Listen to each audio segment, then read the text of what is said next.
अक्षय राहो सुख तुमचे, अक्षय राहो धन तुमचे, अक्षय राहो प्रेम तुमचे, अक्षय राहो आरोग्य तुमचे. मनापासून हीच सदिच्छा. अक्षय तृतीयेच्या हार्दिक शुभेच्छा. श्री स्वामी समर्थ. अक्षय तृतीयेच्या दिवशी जर तुम्ही या वस्तू कोणाला दिल्या तर तुम्हाला आर्थिक आणि आरोग्याशी संबंधित समस्यांचा सामना करावा लागेल. त्या वस्तू कोणत्या आहेत आणि या दिवशी कोणत्या गोष्टी अजिबात करू नयेत हेच मी तुम्हाला आजच्या व्हिडिओमध्ये सांगणार आहे. तसेच या व्हिडिओमध्ये मी तुम्हाला एक असा मंत्र सांगणार आहे ज्याचा जप जर तुम्ही अक्षय तृतीयेच्या दिवशी केलात तर मोठा धनलाभ होईल हे नक्की.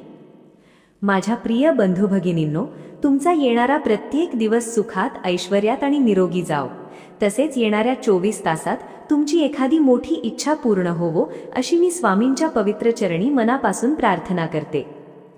येणारी अक्षय तृतीया हा फक्त एक सण नाहीये.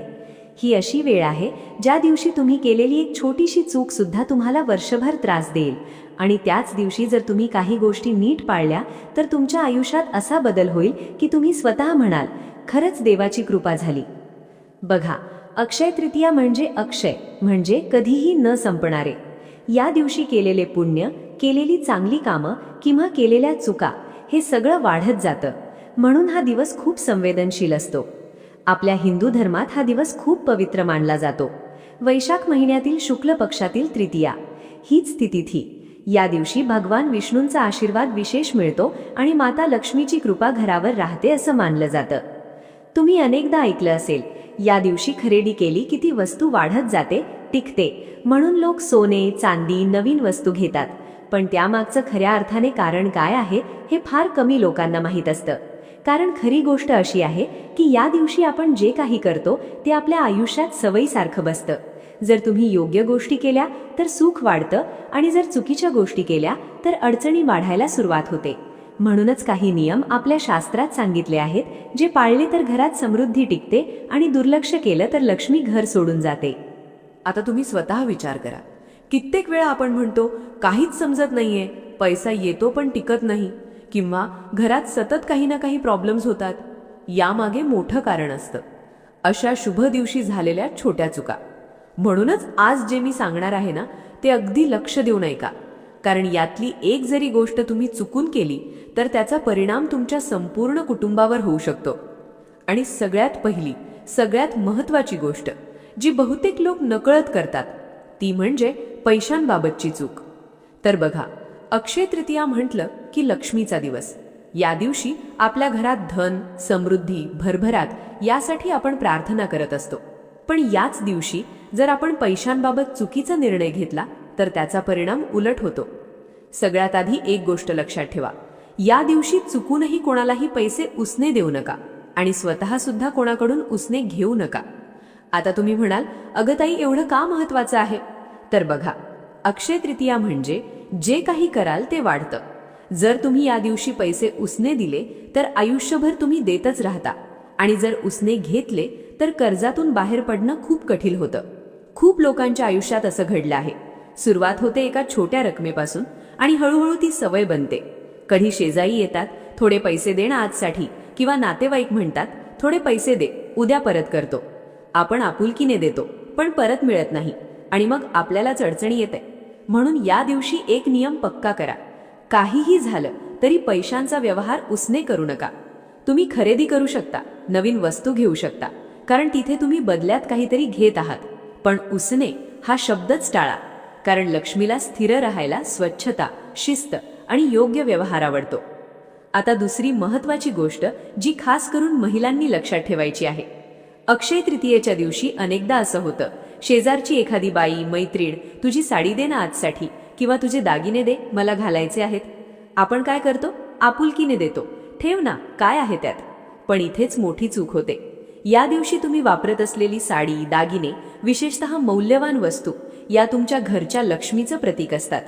जर त्या तुम्ही दुसऱ्याला दिल्या तर त्याचा परिणाम तुमच्या घरच्या आर्थिक स्थितीवर होतो असं मानलं जातं. खूप वेळा असं दिसतं, अशा छोट्या सवयींमुळे घरात पैशाची अडचण सुरू होते किंवा पतीच्या कामात अडथळे येतात. म्हणून या दिवशी एकदम प्रेमाने, नम्रपणे नकार द्या. आज नाही देऊ शकत. तुमची भावना चांगली असली तरी दिवसाचं महत्त्व लक्षात घेणं जास्त गरजेचं आहे. आता पुढची जी गोष्ट आहे ना, ती तर जवळजवळ प्रत्येक घरात घडते आणि लोकांना वाटतं यात काय मोठं आहे, पण हिची चूक खूप मोठी मानली जाते. आता बघा, पुढची जी गोष्ट आहे ना, ती इतकी साधी आहे की आपण रोज करतो, पण अक्षय तृतीयेच्या दिवशी हीच गोष्ट टाळणं खूप गरजेचं असतं. आणि ती म्हणजे मीठ. हो, अगदी साधं मीठ. किती वेळा असं होतं, शेजारची कोणी येतं आणि म्हणतं, थोडं मीठ दे ना, संपलंय.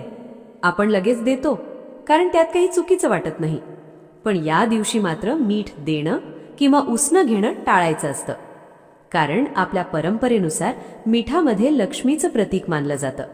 म्हणजेच आपल्या घरातली समृद्धी, आपलं भाग्य याचं प्रतिनिधित्व ते करतं. आणि जर आपण या दिवशी मीठ दुसऱ्याला दिलं तर जणू आपण आपल्या घरची लक्ष्मीच बाहेर पाठवतोय असं मानलं जातं. म्हणून कितीही जवळचं नातं असो, त्या दिवशी प्रेमाने सांगा की आज नाही देता येणार, उद्या नक्की देईन, पण आज नाही. हे सांगताना थोडं अवघड वाटेल, पण तुमच्या घरासाठी हेच योग्य आहे. आता पुढची गोष्ट जी बहुतेक लोकांना माहीत नसते, पण तिचा परिणाम खूप खोलवर होतो, ती म्हणजे आपल्या घरातला झाडू. आपण रोज वापरतो, कुठेही पडलेला असतो, कधी कोणाला देतो, पण अक्षय तृतीयेच्या दिवशी झाडू खूप महत्त्वाचा मानला जातो, कारण झाडूला लक्ष्मीचं रूप मानलं जातं. म्हणूनच दिवाळीत आपण झाडूची पूजा करतो, लक्ष्मी म्हणून. म्हणून या दिवशी एक गोष्ट नक्की करा, तुमच्या घरात तुटलेला, खराब झालेला झाडू असेल तर तो आधीच काढून टाका. आणि त्या दिवशी तुमचा झाडू इतरांच्या नजरेत येणार नाही अशा ठिकाणी ठेवा. सगळ्यात महत्त्वाचं म्हणजे कोणालाही झाडू वापरायला देऊ नका. कधी कधी शेजारी येतात आणि म्हणतात, 5 मिनिटासाठी झाडू दे ना. आपण सहज देतो, पण ह्यामुळे आपल्या घरची सकारात्मक ऊर्जा कमी होते असं मानलं जातं. या गोष्टी ऐकायला लहान वाटतात, पण परिणाम मोठा होतो. कारण लक्ष्मी जिथे आदराने ठेवली जाते तिथेच टिकते, आणि जिथे दुर्लक्ष होतं तिथून ती निघून जाते. आता पुढची जी वस्तू आहे ती थोडी वेगळी आहे, पण खूप लोक नकळत करतात आणि नंतर म्हणतात घरात गोडवा राहिला नाही. ती वस्तू म्हणजे साखर. आपण रोजच्या जीवनात साखर वापरतो, चहा, कॉफी, गोड पदार्थ सगळीकडे. आणि अनेकदा असं होतं, कोणीतरी येतं आणि म्हणतं, थोडी साखर दे ना. आपण काय करतो, लगेच देतो, कारण आपल्याला वाटतं यात काय मोठं आहे. पण अक्षय तृतीयेच्या दिवशी साखर देणं किंवा दान करणं टाळायचं असतं, कारण साखरेचा संबंध गोडव्याशी आहे. फक्त चवीचा नाही, तर नात्यांमधल्या गोडव्याशी, घरातल्या आनंदाशी. आणि शास्त्रानुसार साखर ही धन आणि सुखाशी संबंधित मानली जाते. जर या दिवशी आपण साखर दुसऱ्याला दिली तर जणू आपण आपल्या घरातला गोडवा, आनंद आणि सुखच बाहेर पाठवत आहोत असं मानलं जातं. म्हणून या दिवशी साखर देऊ नका. पण जर दान करायचं असेल तर गूळ देऊ शकता, तांदूळ देऊ शकता, अन्नदान करू शकता. ते खूप पुण्याचं मानलं जातं. आता एक खूप महत्त्वाची गोष्ट जी बहुतेक लोक दुर्लक्ष करतात. अक्षय तृतीया म्हटलं की खरेदी. लोक म्हणतात आज काहीतरी घ्यायलाच हवं.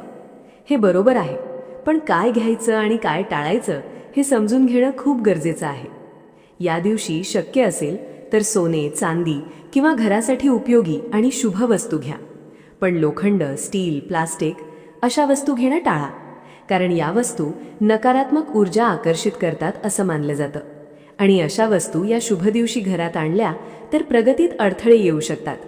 तसंच धारदार वस्तू जसं चाकू, सुरी या दिवशी खरेदी करू नका किंवा दानही करू नका, कारण अशा वस्तूंमुळे घरात वाद, तणाव वाढू शकतो. आणि जिथे वाद असतो तिथे लक्ष्मी कधीच टिकत नाही. म्हणून या दिवशी शांतता, प्रेम आणि आदर हे खूप महत्त्वाचं आहे. कोणाशीही वाद घालू नका, अपशब्द वापरू नका, कारण लक्ष्मीला स्वच्छता जितकी आवडते तितकीच शांतता सुद्धा आवडते. आणि आता शेवटची पण सगळ्यात महत्त्वाची गोष्ट, जी जर तुम्ही मनापासून केली तर खरंच तुमच्या घरात बदल दिसेल. इतकं सगळं आपण समजून घेतलं, काय करायचं, काय टाळायचं. पण एक गोष्ट अशी आहे जी सगळ्यांचा पाया आहे, आणि ती म्हणजे स्वच्छता आणि श्रद्धा. अक्षय तृतीयेच्या दिवशी तुमचं संपूर्ण घर स्वच्छ असणं खूप गरजेचं आहे. पण विशेष करून 2 जागा, देवघर आणि तिजोरी. देवघर म्हणजे जिथे आपण रोज स्वामींना नमस्कार करतो, आणि तिजोरी म्हणजे जिथे आपण आपलं धन ठेवतो. या दोन्ही ठिकाणी जर घाण, अव्यवस्था असेल तर लक्ष्मी टिकत नाही असं मानलं जातं. म्हणून या दिवशी सकाळी लवकर उठून घर साफ करा, देवघर स्वच्छ करा आणि मनापासून स्वामींची पूजा करा. फार मोठे मोठे विधी करायची गरज नाही. फक्त मन स्वच्छ असलं पाहिजे आणि भावना खवी असली पाहिजे. एक छोटा दिवा लावा, थोडी फुलं अर्पण करा आणि मनापासून बोला की देवा, माझ्या घरात सुख, शांती आणि समृद्धी ठेव. इतकं जरी तुम्ही मनापासून केलं ना, तर तुम्हाला नक्कीच फरक जाणवायला लागेल. आणि अजून एक महत्त्वाची गोष्ट, घरात तुटलेल्या वस्तू ठेवू नका. तुटलेली भांडी, फुटलेली काच, खराब झालेल्या वस्तू या सगळ्या नकारात्मक ऊर्जा वाढवतात. अक्षय तृतीयेच्या आधीच अशा वस्तू घरातून काढून टाका. कारण जिथे स्वच्छता आणि नीटनेटकेपणा असतो तिथेच लक्ष्मी आनंदाने राहते. आणि शेवटी सगळ्यात महत्त्वाचं, ही सगळी माहिती फक्त ऐकून उपयोग नाही, ती मनापासून पाळणं गरजेचं आहे. जर तुम्ही या अक्षय तृतीयेच्या दिवशी या सगळ्या गोष्टी मनापासून पाळल्या तर स्वामींची कृपा तुमच्यावर नक्की होईल आणि तुमच्या आयुष्यात सकारात्मक बदल सुरू होतील. माझी मनापासून इच्छा आहे तुमच्या घरात कधीही पैशाची कमतरता भासू नये. तुमच्या कुटुंबात आनंद, समाधान आणि प्रेम कायम राहो. व्हिडिओ आवडला असेल तर लाईक नक्की करा, कारण तुमचा एक लाईक म्हणजे माझ्यासाठी आशीर्वाद आहे.